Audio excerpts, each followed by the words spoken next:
Okay. We have come back from a interesting double feature. Okay. It wasn't our worst double feature ever, to be honest. We came back. No, not by far. Yes.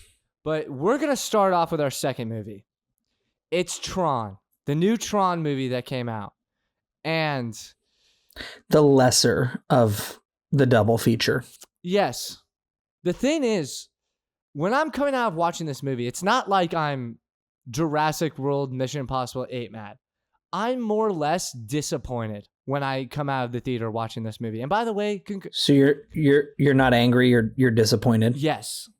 And sorry, had to get it in. The thing is, obviously I had expectations, okay? And I think this is fair to start with this off. Why on earth does a studio come out with posts and comes out with social media posts saying, we're cutting the series, we're cutting the franchise a week in to its release? I think that was... Well, not even a full week. 5 days, maybe 4, maybe. I thought it was so immature. I thought it was classless of Disney to do that, because when I'm coming out of this movie, I'm watching it, okay? And all I ask for, you already are getting negative stuff about this movie, which is, I hate that when people start bashing a movie. I understand, okay? I get it. We bash movies all the time. We get pissed off. We're like, that's the worst thing I've ever seen. But when a studio comes out and says, we're unplugging the franchise, you are not going to see this franchise ever again. It's done. It's set. What am I supposed to do besides think negative thoughts when I'm watching this movie? It's already set a negative precedent in my head. And that's a little bit our fault. Not really, because we have jobs and we have work to do and we have an interesting schedule. So we unfortunately cannot go see things in midnight releases sometimes. But when you come out with negative publicity for your own franchise, your own movie, you automatically, if I was a part of this project, I would instantly be, what a horrible experience. You just went on probably a world tour for this movie with Jared Leto, Greta Lee. You have so many famous actors on this project, and you just pull the plug from the franchise no later than 4 days. And I understand maybe the numbers weren't good, but newsflash, no numbers are doing good. How about that? How about we spend our money more wisely? How about, because we will start with talking. The first topic will be about the visual effects. Absolutely spectacular. On point. Loved it. But the fact that you come out and you say you're not going to extend this franchise. And spoiler alert, guys, they were trying to make a second movie. But guess what? You're not going to see it because they already came out and said, yo, this franchise is cut. Who on earth is going to go to the movie theater, spend money to go see it? No one. To be honest with you, I was kind of like, what are we doing here? At least in the start of it. It's just ridiculous to me that they would do that. I think it's classless. I honestly don't understand it. It doesn't matter how bad it does, in my opinion. But you wait until the full numbers come out, and then you're saying, listen, we tried, we wanted to start a franchise, but unfortunately we cannot. But to have the first week, the opening weekend, and see the numbers and be like, well, guys, we're giving up, is nuts to me. It's nuts. And I understand, we're in a different era, okay? Me and you like to go to the movies. But it automatically destroys the movie's credibility. It destroys how good the movie is, or how good or bad the movie is, okay? There were some good parts in this movie that I liked, but that just kind of didn't get fleshed out and that I didn't get enough of. It enrages me. It enrages me. My audio levels are already spiked. We're already screwed, but like, it enrages me, Gavin. I'm already like 5 minutes in. Yeah, one. But you got a good rant in. Here's my sense. thing. Building directly off of your point. I'm pitching a franchise. We've sunk millions of dollars into this already. Okay, so it's happening. We've spent the money. 4 days into its release, you come to me and you tell me it's so bad that we are not going to talk about making a second movie. We're not making a second movie, which also isn't good, but we're not even going to talk about it. The decision's already been made. Okay. Now, let's take it out of the podcast for a second. Me as a viewer, somebody who enjoyed the first Tron movie, somebody who's enjoyed the other Tron movies less, but still some. What motivation do I now have to go see this movie? If the parent company for the movie decided it wasn't good enough to talk about a sequel 4 days into its release. And by the way, let's also give credit where credit is due. The visuals are stunning, but this might be Jared Leto's first successful trip into acting in ages. I mean, he hasn't been in a good project since the early 2000s. And all three of us that went to go see this movie, because we had Nolan, Brett, and Gavin there, thought that Jared Leto did a great job. So you can't sit there and tell me that there aren't good things that you couldn't have built off of this. And I'm going to bring it back once again to the worst movie that we've seen. You already mentioned it. Jurassic World is getting a sequel. How are we living in a world where a movie as bad as Jurassic World is getting a sequel? And we'll get into more about the downfalls of this movie, because it's not a 10 out of 10. It was not the first movie, but it also wasn't horrible. I didn't hate it. It wasn't the kind of thing that I left the theater going man, I can't believe we spent 2 hours watching that. And we're not even going to discuss the possibility of a sequel. Not at all. That's the worst marketing environment and motivation to go see a movie ever. I mean, I saw that as we were watching the trailers. I literally turned over to Brett and I went, look, they canceled the franchise already. We're seeing it on Wednesday. It released on Friday. It's classless. How is this? Classless. It's bad. I've never seen it before, to be honest. I don't think I've ever lived where the first 4 days of a movie coming out and we're just judging it on opening day box numbers. Why? This is why franchises are set up to fail. Like going to see movies, but everybody's not going to see movies. If you're going to cancel something, cancel it after it goes to streaming. Okay? Because the fact of the matter is that's where your views are coming from. Okay? That's where your money's coming from. That's where everybody's watching it, because it's at home and it's convenient. That's where people, for whatever reason, want to watch movies nowadays. You and I like going in the theaters. People like watching it at home. So if you can tell me 6 months from now when it hits streaming that it's not doing triple or quadruple what you thought it was going to do because it's now more available and free on Disney Plus for streaming, and we can have a different conversation. But I really doubt that that's what's going to happen. And here's why we're having the downfall of we are seeing, movies like One Battle After Another just come out with bad numbers. It doesn't matter. We're seeing Thunderbolts come out with bad numbers. We're seeing.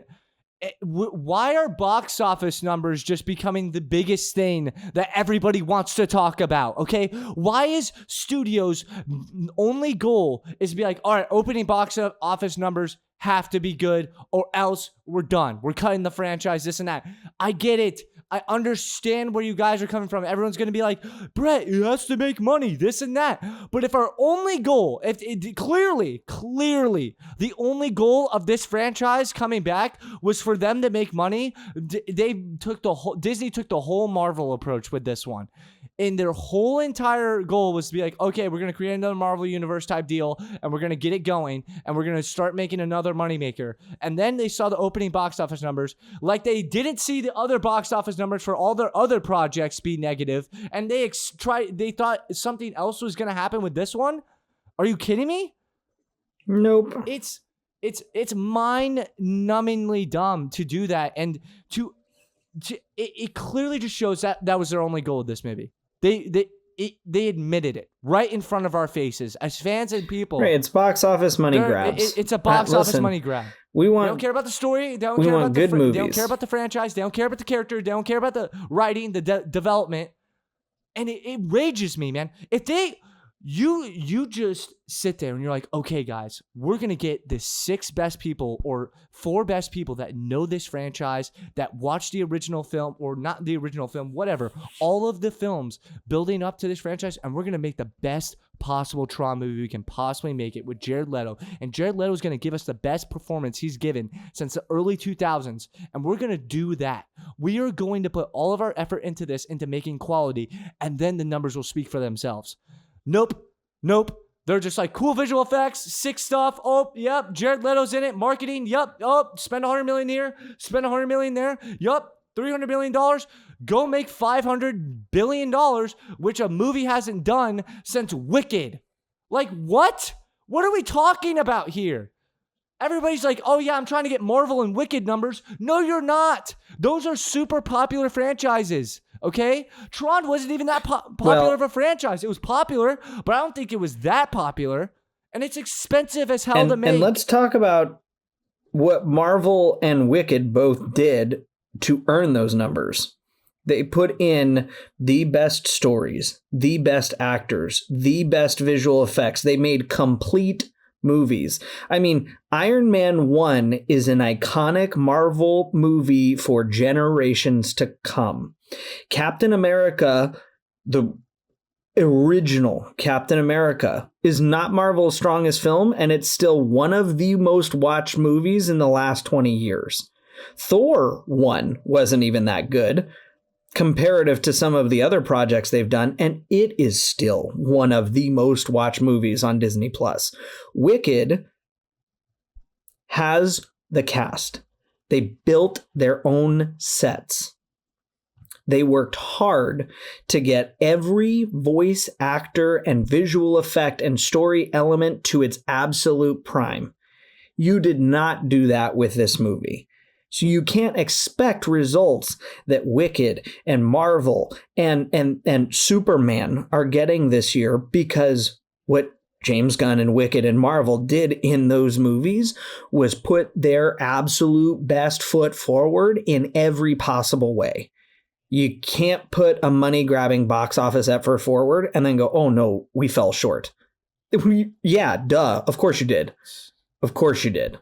That was always going to happen, because when you don't put your best foot forward, you don't get the results that you're looking for.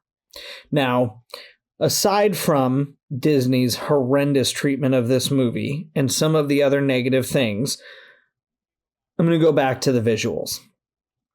The best thing about the original remake of the Tron movie was that the visuals and everything in it was so ahead of its time. Oh my God. It was one of the most beautiful looking movies. I mean, I don't remember many of the characters.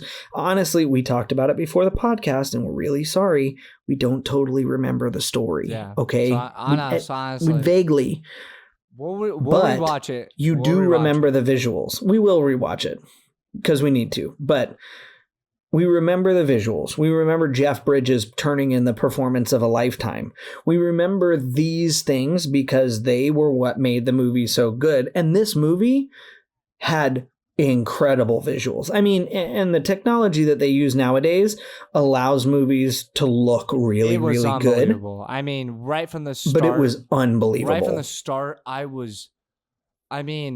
listen, I'll just say it, whatever. If you were high or anything going into that movie, you would have been tripping out.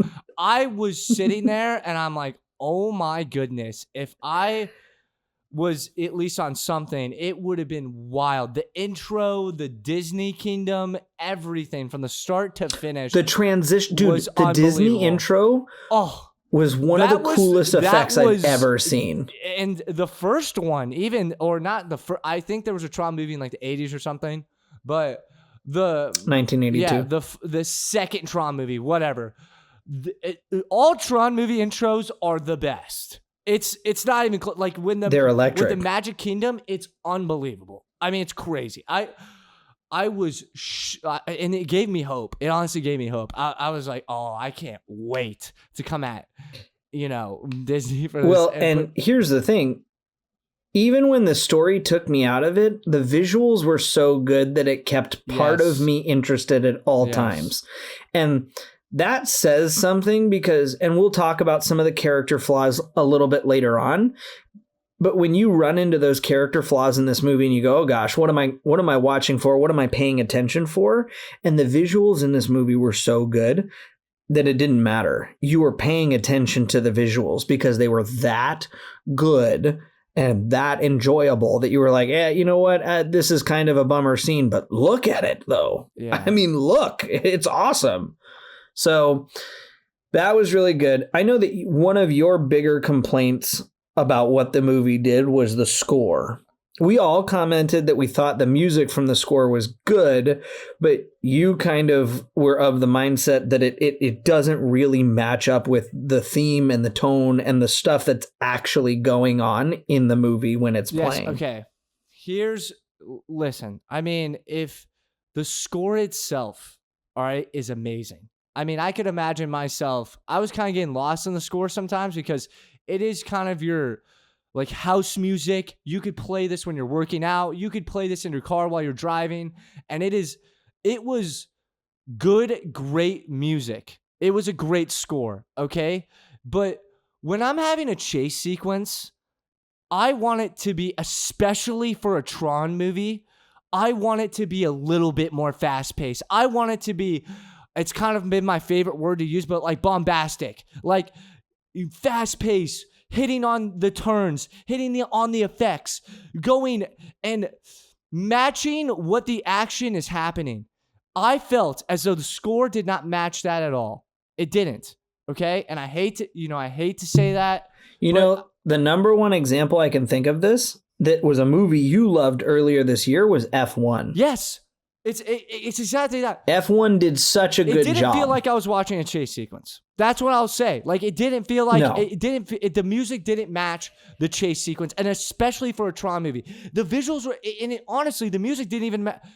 It's tough for me to say because people are gonna watch this and be like, "Oh my god!" Like, I kind of love the music, but when I'm watching Jared Leto go on basically sort of a motorcycle boat, basically a Tron jet ski, fly up into the air, and it's basically chill house music, like Tron house music, and it doesn't match the visual effects that are going on, I'm just going to be kind of taken out of it a little bit. That's my thing.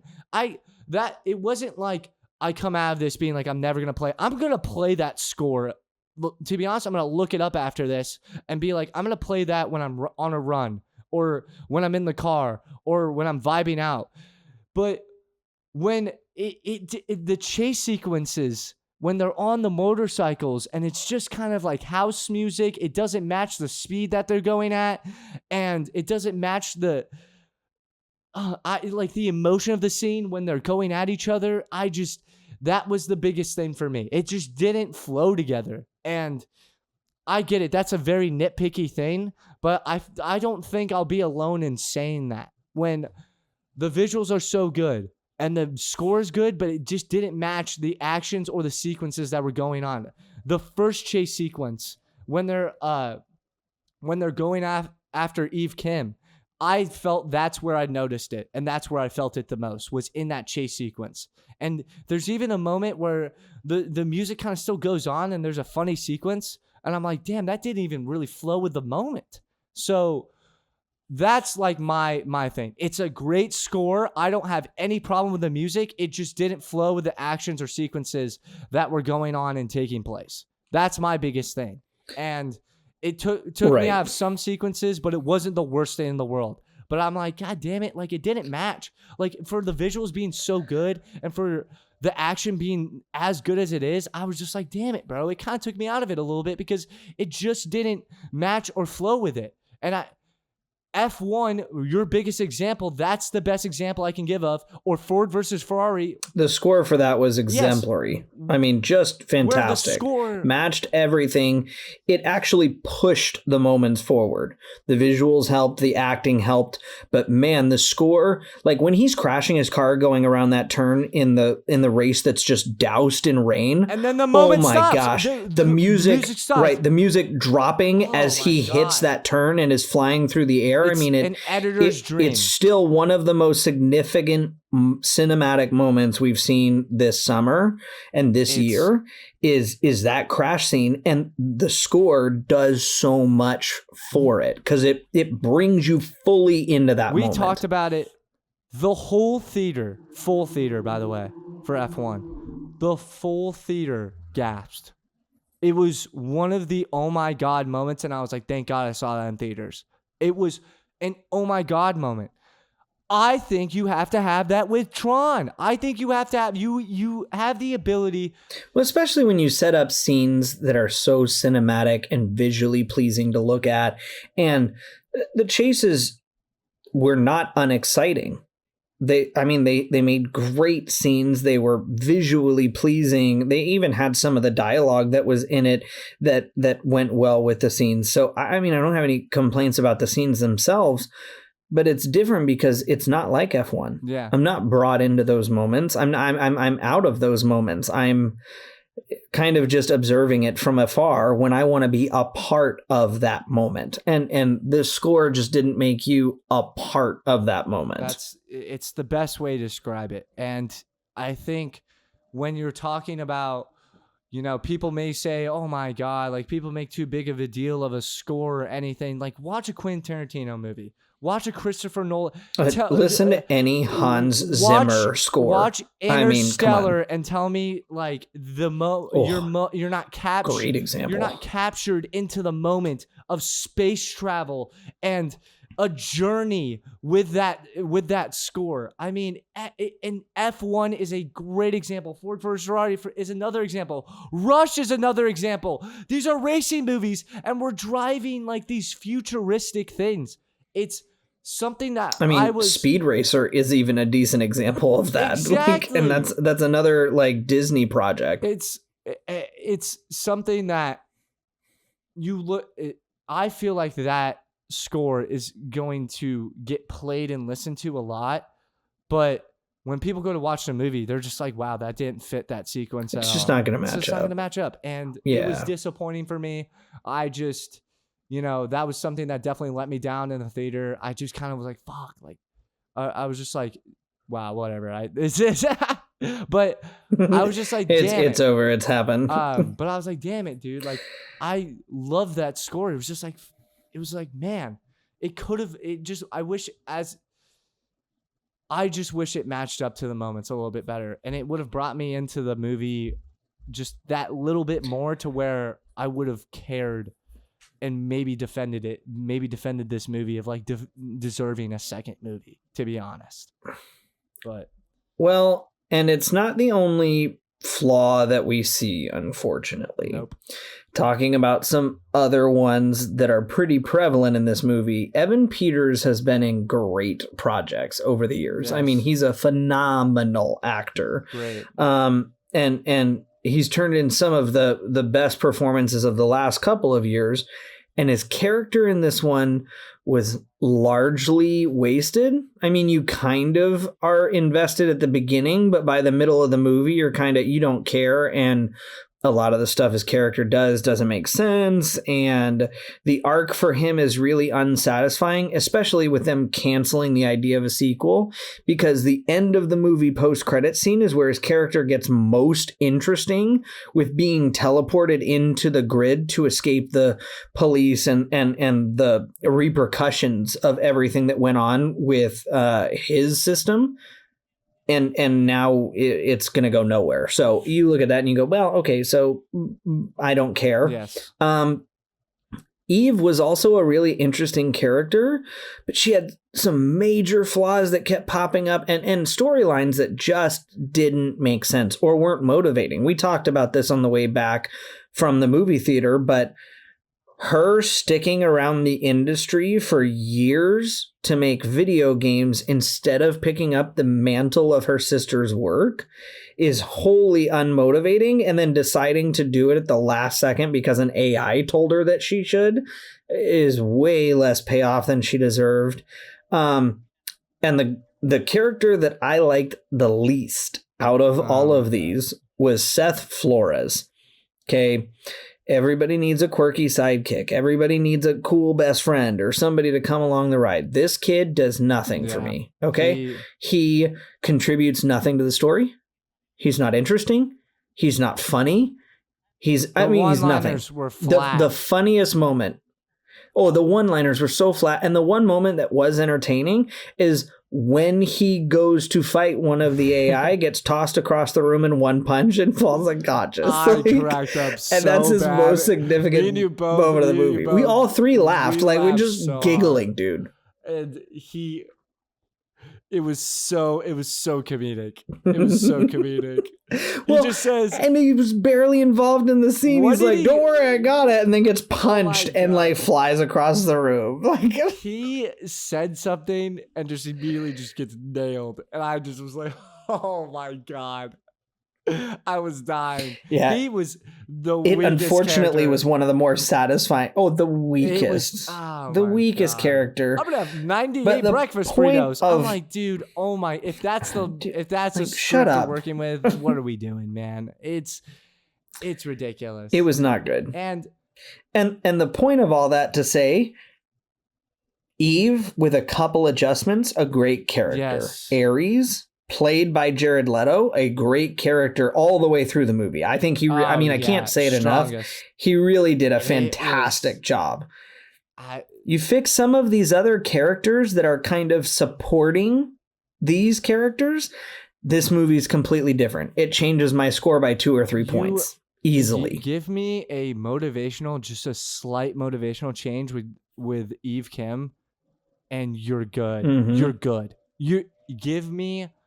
And I understand, and I'm kind of going to be sort of saying the same thing, and she does accomplish this at the end of the movie, but making her sort of have not necessarily like a grudge against Evan Peters' character, Julian Dillinger, giving her just a little bit more motivation on like her taking him down for the sake of the world, and not having her be like, oh yeah, I got this great code that's going to probably do so many great things for humanity, but I'm just going to give it and dip. Right. Potentially save humanity. Yeah, but I'm just going to give it to my company and dip and quit and rest up. Right. And I'm out.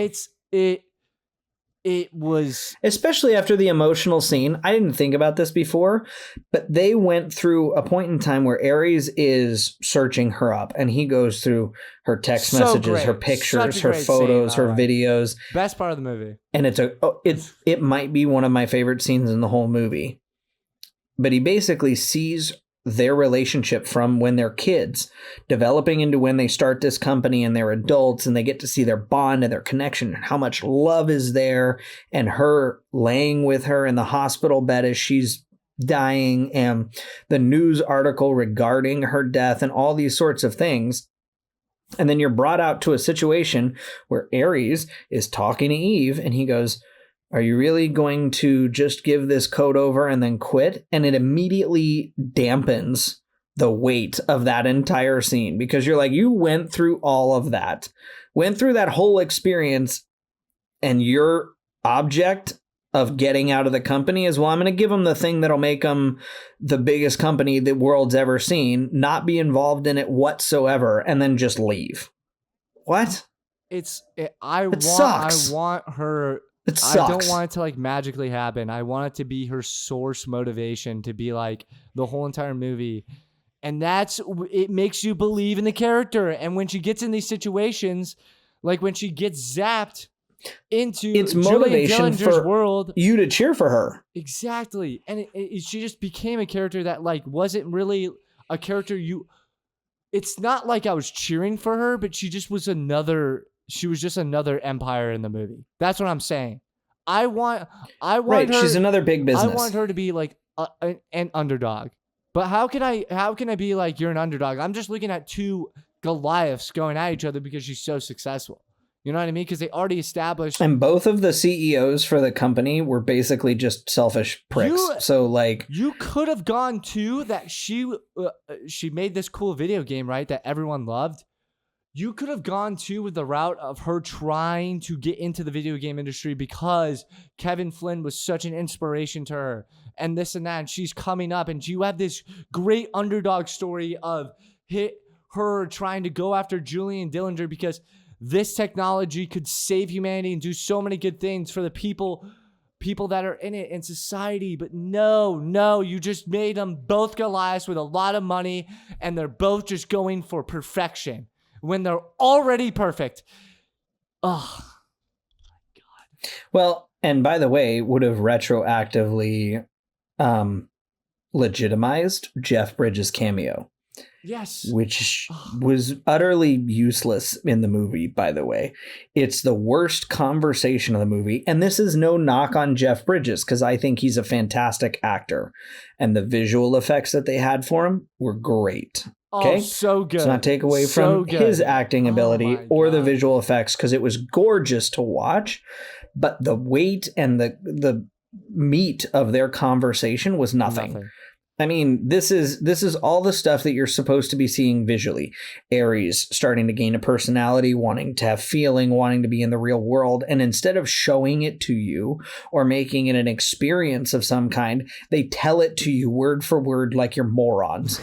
And then he just leaves the game with the code. Like, he doesn't go through any challenges. He doesn't have to fight anybody. He doesn't have to do anything. He basically just has a long walking conversation with Grandpa Bridges. And he's like, oh yeah, here's the perma code. There you go. Now you're set. And you're like, why are you in this movie? What was the whole purpose of this? And there was, I mean, 10 minutes I didn't need. He easily could have gone in, found a little chest, pulled it out, and then dipped out. And that would have been just as fine for me. Like, the most significant thing about that scene is the fact that he's able to leave after the original machine has been destroyed, because Jeff Bridges' lab still has a laser in it that can spit him back out into the real world. Yeah. It's the most significant thing. Who cares? I don't care. Yeah, and let's just talk about the visual effects of the old Tron. Holy bajoli. That was amazing. Dude, they were so good. They were so good. I was so mad when I think you might have heard me, but I was so mad if Jared Leto didn't get into that world. I mean, it was already spoiled for us in the trailer. In the original Tron car with the original graphics, and they're having to move line by line instead of weaving and bobbing like they have in the future films with the updated technology. Like, every little detail of it visually was just so good. And also, listen, can we have some adversity? And when he gets in there, can we have some, like, he has to That's all I'm saying. Yeah, can we give him a challenge? Can we get the visual effects in its like most purest form, where he himself is saying, oh wow, these aren't my normal technology. These aren't advanced as like what I have in like today's day and modern age. And he has to adapt. And screw it. Maybe he faces a younger Jeff Bridges character. Like, there's so much potential. There's missed opportunity after missed opportunity. And honestly, that's a good way to summarize this. It's a visually stunning project with a really decent score, where every good opportunity you had to do something significant was shelved, not taken, or half effort. And it seems like they were putting all the effort in the sequel. It's what are we doing? That's the most frustrating part. What are we doing? We got up to leave thinking there wasn't going to be another scene, and then Nolan grabbed you and was like, "Hey, there's another scene." Oh my God. And of course, after we read that the series is done, the sequel is canceled, I'm going like, why do we need a post-credit scene? And it's literally the most interesting thing to happen to Julian Dillinger in the entire movie. I mean, it's the first moment I cared about his character, and we're going to see none of the effects of it because they've already canceled it. This is why screw it. We have what? Maybe 20, I don't care. However many people listen to us. Doesn't matter. Spread the word. You cannot have, this is why you, as a franchise, you focus on the first movie making the best possible piece of content you can possibly make with not the expectation that you are going to make a second one. You are treating this like, listen, this is our baby and we are going to take care of it and we are going to make this the best it can possibly be. And if people like it enough, we will give you a second one. And we will give you that end credit scene, the first scene in the movie. Okay? We will give you what happens to Dillinger when he goes away into Tron's universe.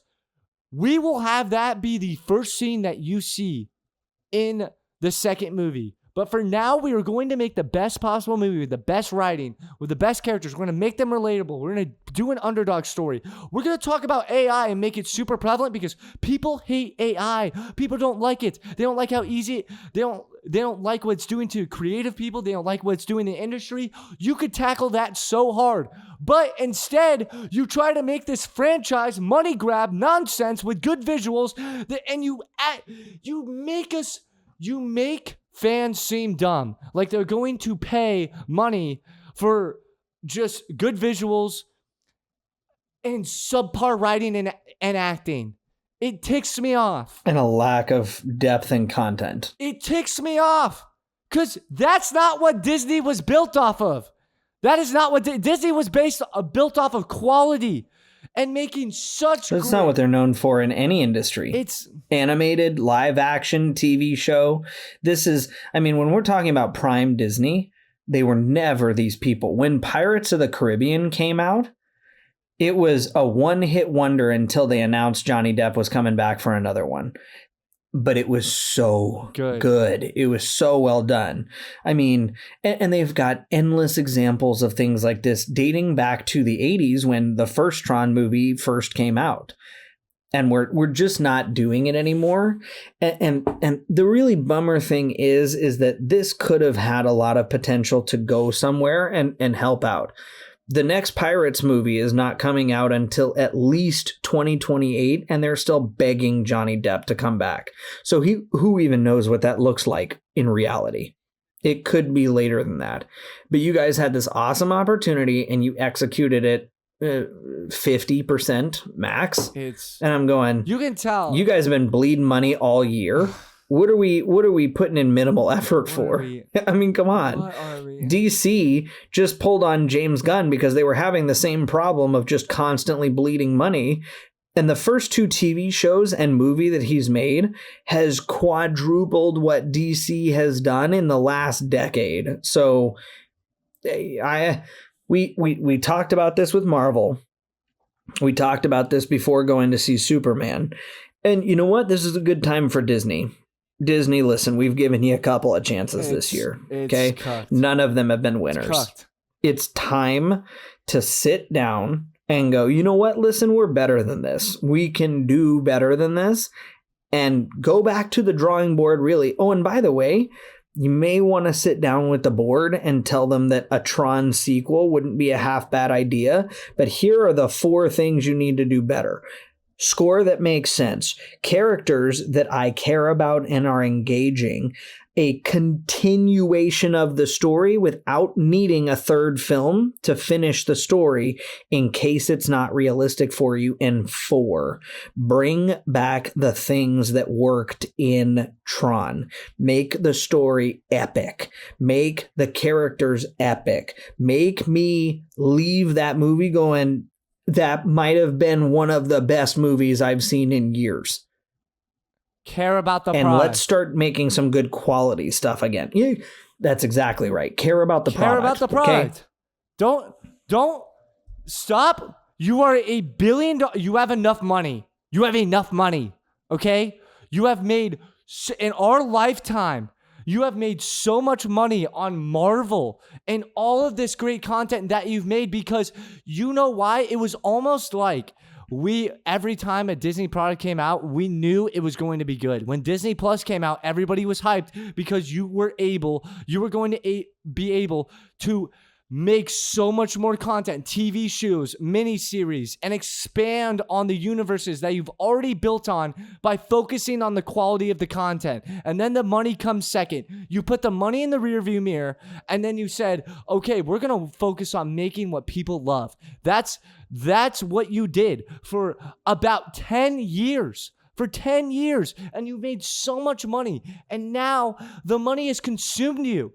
You need to have a Joker mentality from freaking The Dark Knight, where it's like, it's not about the money, it's about the message. Burn the freaking mountain of billions of dollars and focus on the quality, okay? Focus on the message you are trying to say to your audience, okay? You could have made a strong message with this being of like how scary AI is and how much it is hurting society sometimes. Or like it obviously has some positive to it, but you could say the positives and the negatives. I mean, Gary Vee was in the background. I don't even think he had a line in this, but Gary Vee was in this movie. It was like, what is going on? He was just standing there. It blows my mind. It blows my mind with the opportunities that are presented to people in these situations. And I'm not like harping on the creative people. Okay, you tried to produce the best possible thing.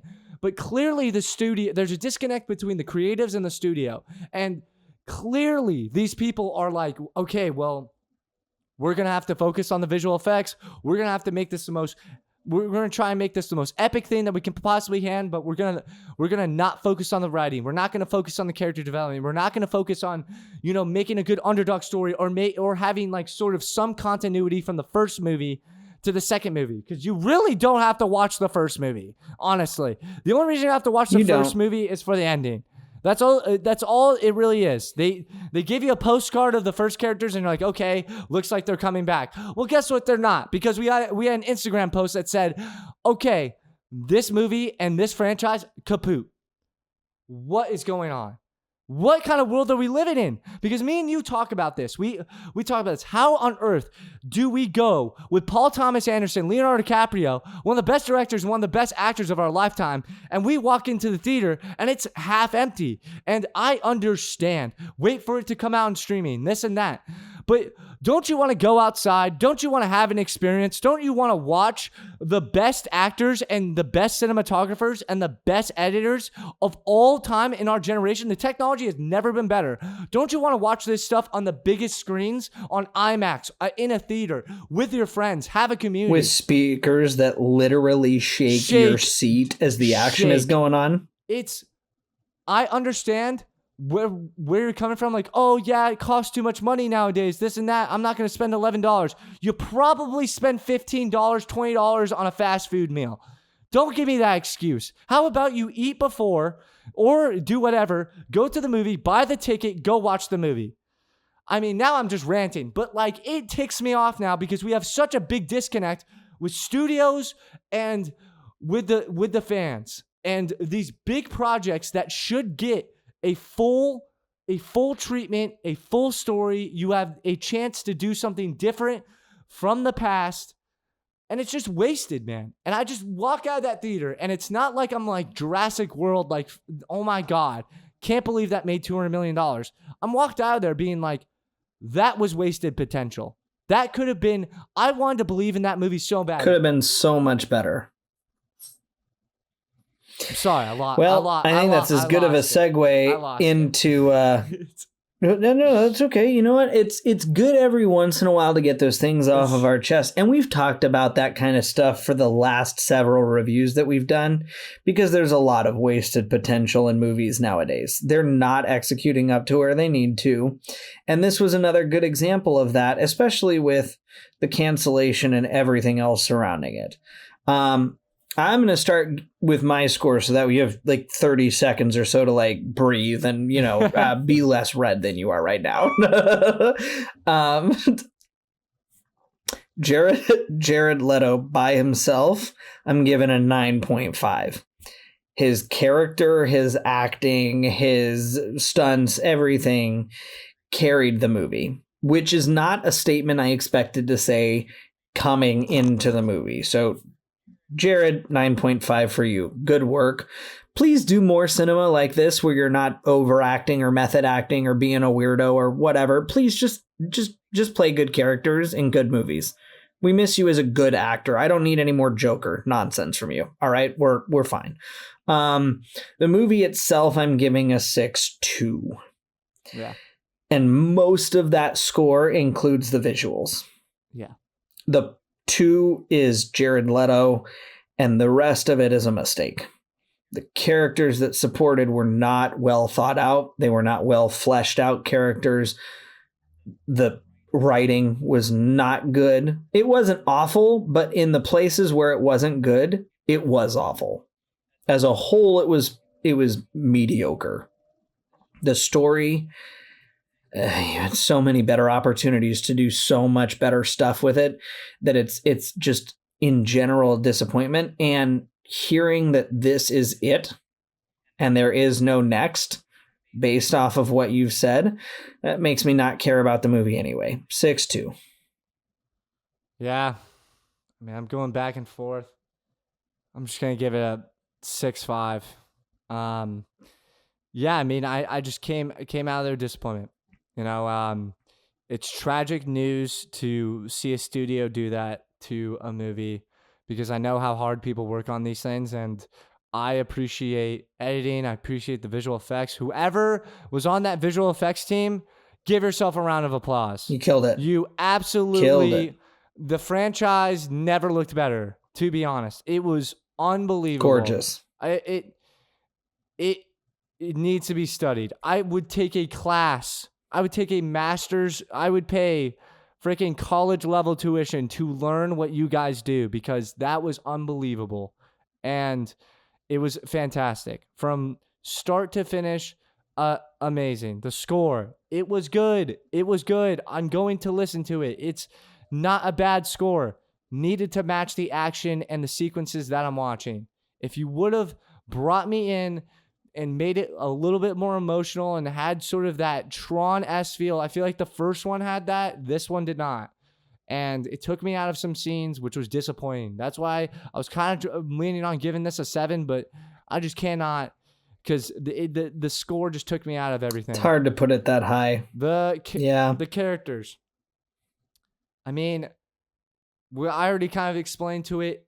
You make a couple adjustments. It honestly turns into a halfway decent movie. You're probably getting a 7.5 with the potential of making a second one. And in my opinion, if they would have leaned on the writing, you know, they would have leaned on the AI factor, the technology factor in this movie, especially with how prevalent it is in our society today, with what people think about AI and all this stuff. This was a perfect movie to make in our lifetime. Right now, this is the perfect movie to make. And they dropped the ball. They clearly had a huge disconnect with the studio. They had a huge disconnect with the fan base. And it just did not execute well with the story, the plot. And there was cringy moments that honestly, for me, will always live in my brain as hilarious. And yeah, I mean, overall, I walk out of this movie not being like, oh my goodness, like that was the worst thing I've ever seen. I walk out of this movie being like, wow, what wasted potential. That could have been a franchise. That could have been a TV show.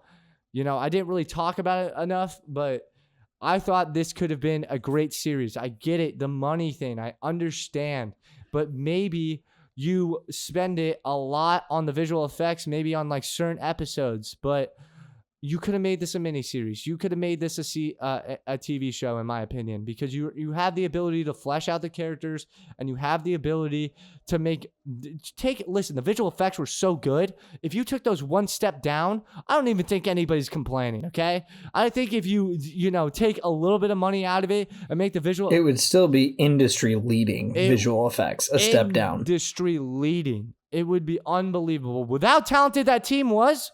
You could give them a freaking Dell old PC from the early 2000s, and I guarantee you they could make some great stuff. So kudos to that team. I'm gonna listen.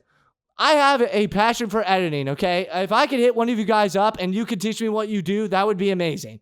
But overall, it just is mostly like you talked about. The score and the visual effects were great.